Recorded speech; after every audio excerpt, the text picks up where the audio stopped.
میں اپنے فیلئرز نظر آنا, وہ چیزیں نہیں, اپنی کوئی خوبی نظر نہ آنا,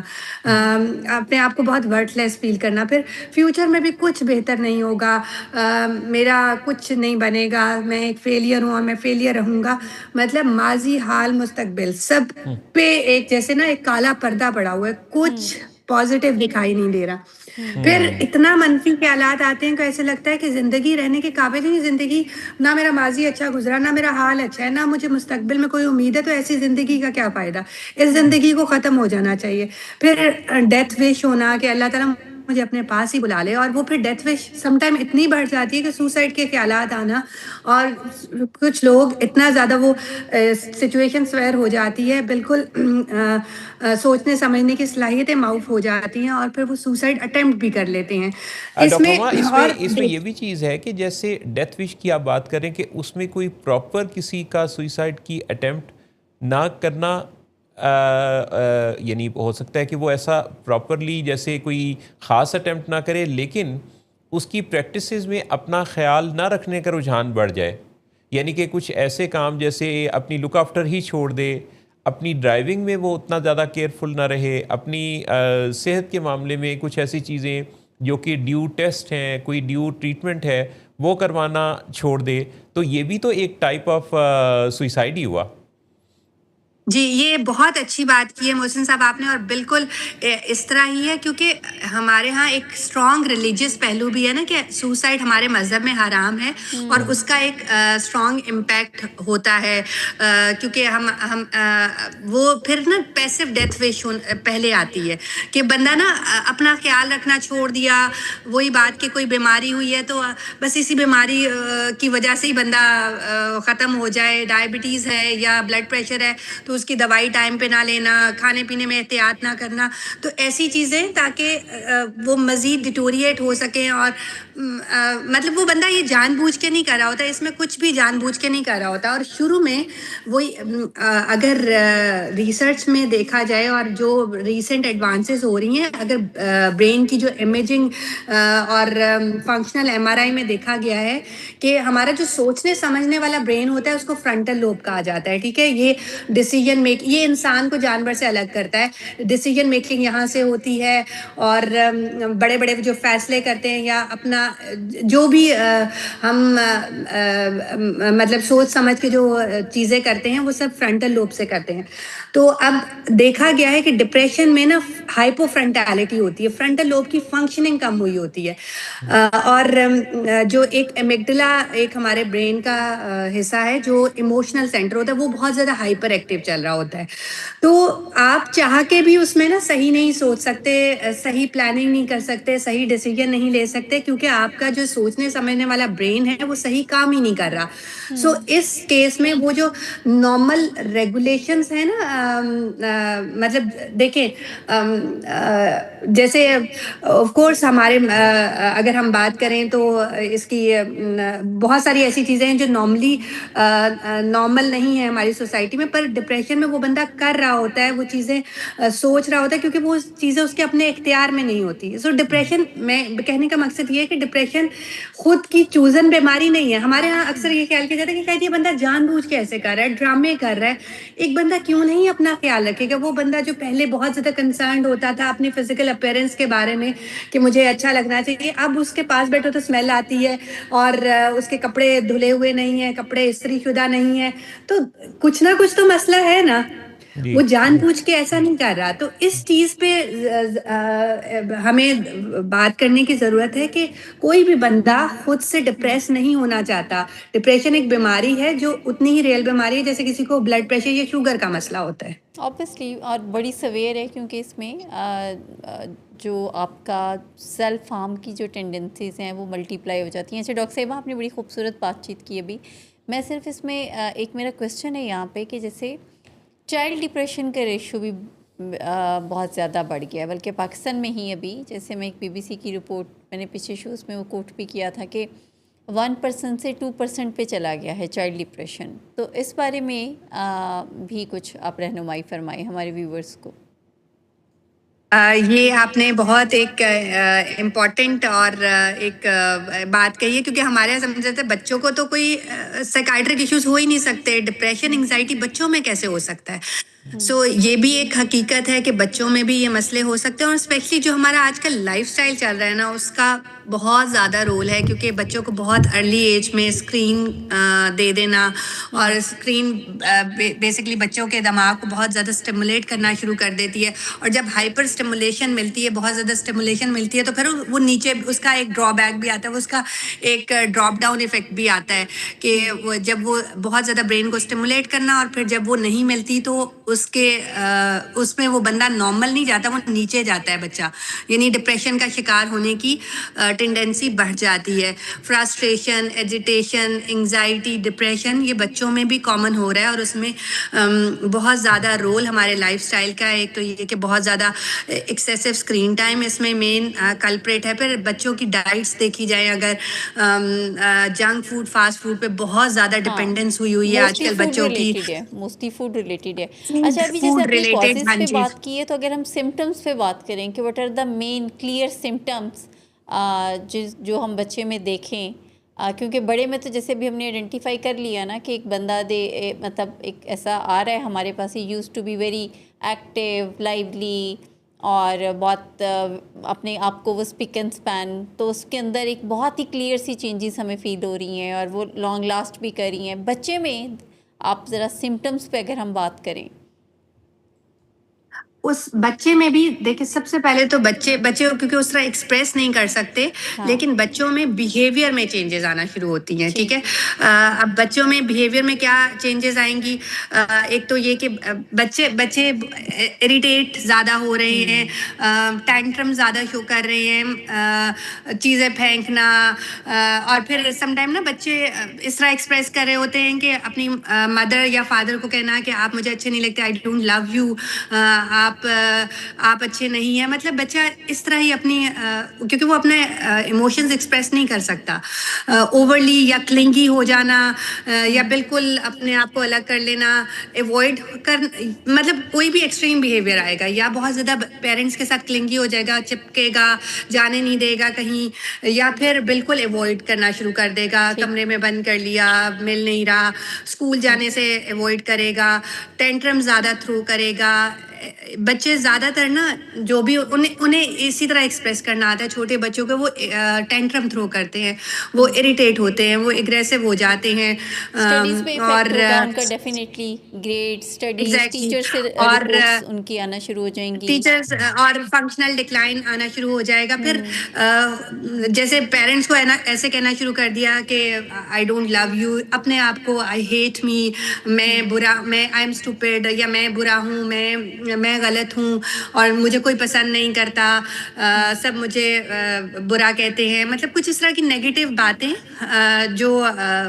آپ کو سمجھنا چاہیے کہ بچہ پہلے ایسی نیگیٹو باتیں نہیں کر رہا تھا، اب کر رہا ہے۔ پھر نیند اور بھوک افیکٹ ہوتی ہے بچوں میں بھی، بچے اس طرح سو رہا ہے تو ڈر کے اٹھ جانا، جلدی اٹھ جانا، مجھے نیند نہیں آ رہی،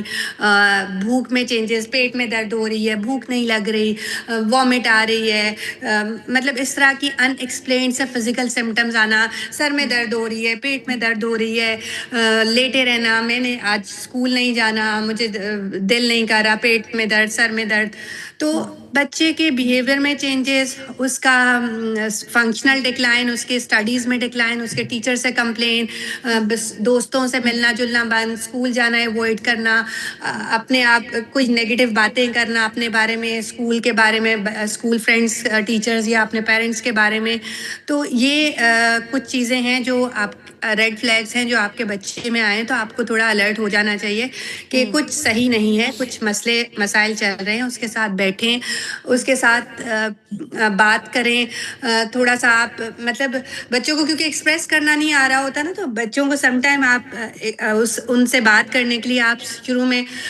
you can start with telling a story, ایک چھوٹی سی اسٹوری، یا اپنے بارے میں کہ میں جب آپ جتنا تھا، میرے ساتھ بھی ایسے ہوا، میں یہ کر رہا تھا، میں نے یہ فیل کیا، مطلب اس سے تھوڑا سا ریلیٹ کرے اور بچہ اوپن اپ ہوا آپ کے ساتھ۔